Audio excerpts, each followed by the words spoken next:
ডিফু চহৰত ভয়াবহ ডেংগুৰ বিৰুদ্ধে হাতে হাতে ঝাৰু লৈ ওলাই আহিল লোক।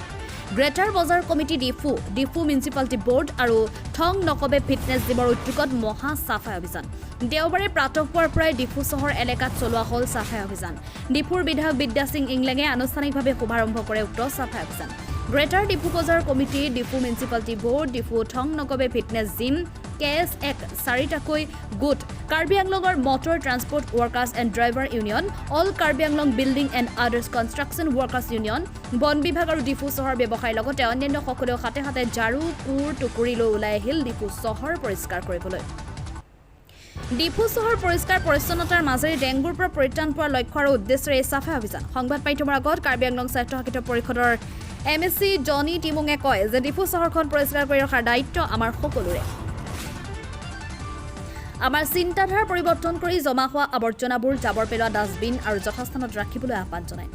KAACৰ লোক নিৰ্মাণ বিভাগৰ বোৰ্ড চেয়াৰমেন লংচিং টকবিয়ে সংবাদ মাধ্যমৰ আগত কয় যে একাংশ অসৎ ব্যৱসায়ীয়ে দিনটো ব্যৱসায় কৰাৰ পাছত নিশা জাবৰ জোঁথৰ য'ত ত'ত পেলাই অপৰিষ্কাৰ পৰিৱেশৰ সৃষ্টি কৰে। তেনে ব্যৱসায়ী তথা লোকৰ বিৰুদ্ধে জৰিমনা বিহাৰ ব্যৱস্থা কৰিব লাগে। সাংবাদিকৰ ষ্টে সামোৱা বাৰ্তালাপত গ্ৰেটাৰ ডিফু বজাৰ কমিটিৰ সভাপতি বিদ্যা সিং টিছুৱে কয় যে KAACৰ CEM তুলিৰাম ৰংহাঙৰ নিৰ্দেশ মৰ্মে ডিফু চহৰ পৰিষ্কাৰ কৰাৰ উদ্দেশ্যে লৈ আজি ডিফুত মহা চাফাই অভিযান চলোৱা হৈছে। উক্ত চাফাই অভিযান বিভিন্ন দল সংগঠন, স্থানীয় ব্যৱসায়ী আৰু লোকৰ সহযোগিতাৰ বাবে কৃতজ্ঞতা প্ৰকাশ কৰে। কাৰ্বি আংলঙৰ লগতে ডিফুত ডেংগুৰ ভয়াবহ সংক্ৰমণৰ প্ৰতি লক্ষ্য ৰাখি আজিৰ উক্ত চাফাই অভিযান চলোৱা হৈছে বুলি কয়। ডিফুৰ পৰা সাইদুল ইছলামৰ ৰিপৰ্ট, পাব্লিক টিভি অসম।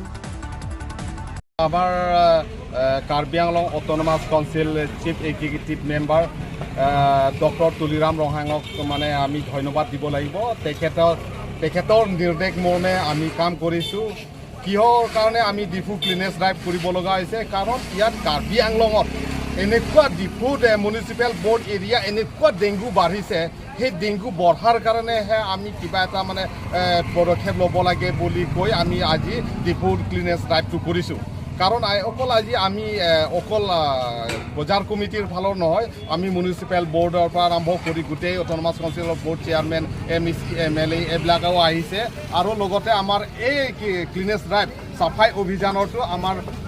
বৰ্তমান আমাৰ লোকেল MLA তেখেতেহে আমি এটা কিবা আহি তেখেতেহে আৰম্ভ কৰিছে। তেখেতৰ পৰাহে আমি কিবা কৰিছোঁ, তেখেতেহে নিৰ্দেশ কৰিছে। সেইটো লৈ গোটেই বজাৰ কমিটি ফালৰ পৰা বজাৰ ট্ৰেডাৰ্ছসকলক ৰিকুৱেষ্ট কৰি পেলাই ট্ৰেডাৰ্ছসকলে ওলাই আহিছে, তেওঁলোকৰ কাৰণে আমি ধন্যবাদ দিব লাগিব। আৰু লগতে আমাৰ কাৰ্বি ছাত্ৰ সন্থাৰ পৰা আৰম্ভ কৰি NGO, ছ'চিয়েল অৰ্গেনাইজেশ্যন, কাৰ্বি ছাত্ৰ সন্থাও 4টাৰ গোটটো আজি এই ক্লিনেছ ড্ৰাইভত মানে যোগাযোগ কৰিছে।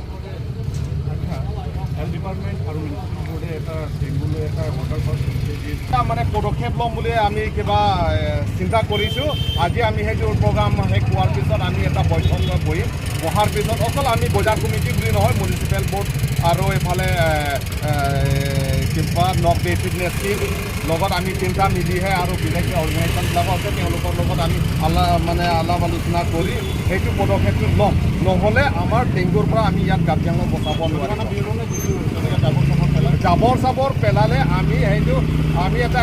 সিদ্ধান্ত লোৱা হৈছে যোৱাকালি, যদি কোনোবা দোকানে যদি নিজৰ দোকানৰ সন্মুখত জাবৰ পেলায় আৰু এফালে পানী পেলায়, পানী জমা কৰি ৰাখে জেগাটো, তেতিয়াহ'লে তেওঁলোকৰ দোকানটো আমি ধৰক সপ্তাহ বন্ধ কৰিম। তাৰপিছত তেওঁলোকৰ ডাঙৰ এটা ফাইন লোৱা হ'ব বুলি আমি ডিচিশ্যন লোৱা হৈছে। ডিফু চহৰখন ইমান সৰু চহৰ, ইমান টাউন সৰু হ'লেও ইমান আৱৰ্জনা, ইমান লেতেৰাৰে ভৰপূৰ। সিহঁতে কয় যে ডিফুৰ মানুহবিলাক তেওঁলোকে চাফ চিকুণকৈ থাকিব নোৱাৰে নেকি, কোনোবা আমি কোৱা শুনিবলৈ পাইছোঁ। গতিকে আমি বিশেষকৈ ৰাইজক সজাগতা আনিবৰ বাবে বিশেষকৈ বেপাৰীৰ পৰা আৰম্ভ কৰি সকলো ৰাইজক আমি এই মহৎ উদ্দেশ্য হৈছে যাতে আমি ডিফুখন আৰু আগৰ নিচিনা পৰিৱেশ আমি নাথাকোঁ, সদায় ক্লিন আমি যাতে কৰিব পাৰোঁ। সেইকাৰণে আজি বজাৰ কমিটি আৰু মিউনিচিপাল বোৰ্ড লগত আমি আলোচনা কৰিছোঁ যে যিসকল ইয়াত দোকানীসকল নাহিব তেওঁলোকক দৰকাৰ আমি জৰিমনাও বহিম। কাৰণ গাঁৱৰ মানুহবিলাকে আহিব, দিনে দিনে বজাৰ কৰিব, সন্ধিয়া হ'লে গুচি যায়। আৰু ৰাতি আমি যেতিয়া দেখা পাওঁ বজাৰ বন্ধ হোৱাৰ লগে লগে এই কিছুমান অসৎ ব্যৱসায়ীবিলাক আছে, দোকানদাৰীবিলাক আছে তেওঁলোকে সদায় লেতেৰা বস্তুবিলাক বজাৰত ক'ৰবাত পাব্লিকৰ ঠাইত পেলায় গতিকে বিশেষকৈ ডিফু টাউনটো ইয়াত আৱৰ্জনাৰে ভৰপূৰ কৰা লেতেৰা কৰা তেওঁলোকে 1 নম্বৰ দেয় গতিকে এই মানুহবিলাকক আমি হেৰি কৰিম ফাইন লওঁ ইয়াতে আপোনালোকে দেখা পাব যে কুঁহিয়াৰ যিটো ৰস পেৰে এই ৰস পেৰা বস্তুবিলাক ইয়াতে পেলাই থৈ দিয়ে আজিয়ে দেখা পাইছোঁ সেইটো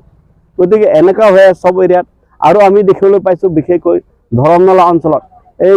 গাৰ্লছ কলেজ নোপোৱাৰ আগতে তাতে একদম আৱৰ্জনা গোটেই ভৰপূৰ সন্ধিয়া হ'লে তাতে গৈ মানুহবিলাকে পেলায় যাতে আমি সচেতন খবৰ হৈছে এতিয়া আগতে যি হৈ গ'ল আহি থকা দিনত যাতে আমি সকলোৱে মিলি ডক্টৰ তুলিৰাম হাজীৰ প্ৰচেষ্টা এই প্ৰচেষ্টাক আমি সদ্যহতে সফলভাৱে ৰূপায়ণ কৰিব সেই উদ্দেশ্যলৈ আমি আজি প্ৰাৰম্ভিক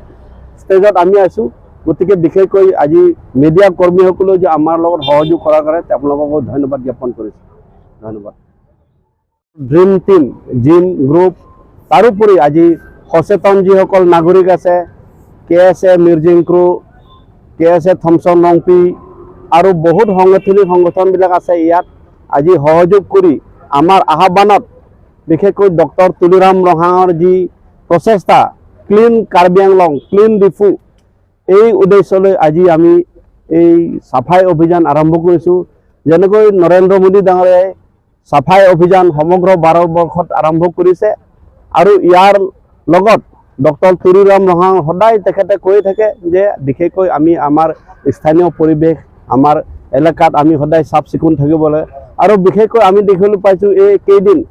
ডিফু কাৰ্বি আংলং বা অসমৰ ভিতৰত এটা হটস্পট হৈ পৰিছে ইয়াত ইনিচিয়েটিভ লৈছে আমাৰ নব্বী টিম আমাৰ নব্বী ডাঙৰীয়া ধন্যবাদ জ্ঞাপন কৰিছোঁ লগতে ইয়াতে আৰু সহায় সহযোগ কৰিছে আমাৰ মানে সমষ্টিবাহীৰ পৰা আৰম্ভ কৰি আমাৰ এই টাউন কমিটি যিটো বজাৰ কমিটি সকলোৱে মানে আমি আমাৰ উদ্দেশ্য হৈছে যে আমাৰ যিটো ইয়াত আমাৰ চিন্তাধাৰাটো আমাৰ চেঞ্জ হ'ব লাগিব আমাৰ সেই কিছুমান চৰকাৰৰ ফালৰ পৰা যিমান উন্নতি কাম কৰিলেও আমাৰ কিছুমান উদাহৰণ হিচাপে আমাৰ ডাষ্টবিন ইয়াত থ'লেও ডাষ্টবিনত নেপেলায় কিন্তু জাহা তাহা পেলাই থাকে সেইকাৰণে আমি গোটেইখিনি আমি লগ লাগি আজি ডিফু চহৰখন আমাৰ এই ডিফুৰ যিমান বাসিন্দা এই ডিফু চহৰৰ বাসিন্দাখিনিও আমাৰ লগত সহায় সহযোগ কৰিছে যে আমি প্ৰত্যেক সপ্তাহ মূৰে যদি আমি যে চাফাই অভিযান কৰি থাকোঁ তেনেহ'লে আমাৰ এইখিনি চিন্তাধাৰাবোৰ আমাৰ মানে চেঞ্জ হ'ব সলনি হ'ব যে এদিনতো নহ'ব আমি আশা কৰিছোঁ কিন্তু ভৱিষ্যতে যাতে আমাৰ মানে আমাৰ ছিকিম মেঘালয় শ্বিলং নিচিনা যে আমাৰ চাফ চিকুণ মানে আমাৰ এই চহৰখন মানে এনেকুৱা পৰিণত হ'ব বুলি আমি আশা কৰিছোঁ যাতে আমি সেই চিন্তাধাৰাবোৰ আমি চেঞ্জ হ'ব লাগিব আমি যে জাহা তাহা পিক পেলাওঁ আমাৰ লগতে প্লাষ্টিক বটল কাপ চাহ কাপ খালেও ডাষ্টবিন চাহ খোৱাখিনি আকৌ ডাষ্টবিনত নেপেলাই বেলেগে পেলাই দিয়ে সেইকাৰণে আমি ইয়াতে এৱাৰনেছ সজাগ কৰিছোঁ যে যাতে আহিবলগীয়া আগন্তুক দিনবোৰত যাতে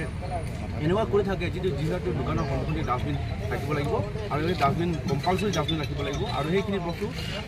যাতে যাহা তাহা পেলালে আমি ফাইন ইম্প'জ কৰিবৰ কাৰণে আমি নেক্সট টাইম সেইটো ষ্টেপ আমি ল'বলৈ আমি ব্যৱস্থা কৰি আছোঁ যাতে চহৰত ডেংগু সংক্ৰান্ত বহুত দিনে দিনে বৃদ্ধি হৈ আছে এই কাৰ্যসূচীটো যোনটো লৈছে গতিকে ইয়াৰ লগতে জড়িত আমাৰ উদ্দেশ্য এইটো আমাৰ এই চাফ চিকুণ থাকিলে আমাৰ ডেংগুটো উৎপন্ন হ'ব এই চাফ চিকুণ নোহোৱাৰ কাৰণে এনেকুৱা জেগাৰ পৰাই ডেংগুটো উৎপন্ন হৈছে সেইকাৰণে আমি যিহেতু বৰ্তমানলৈকে এতিয়া কণ্ট্ৰলত আছে বা যিটো পিক হৈ আছে কিন্তু বৰ্তমান কণ্ট্ৰলত আছে কিন্তু যাতে আমি এনেকুৱা যদি চাফ চিকুণ ৰাখোঁ যেনে আগন্তুক দিনবোৰত মানে ডেংগুটো অহা বছৰ বা এনেকুৱা ক্ষেত্ৰত মানে ডেংগুটো আমি যিমান সফল পৰিণামটো আমি ভয়াৱহ যিটো দেখা পাইছোঁ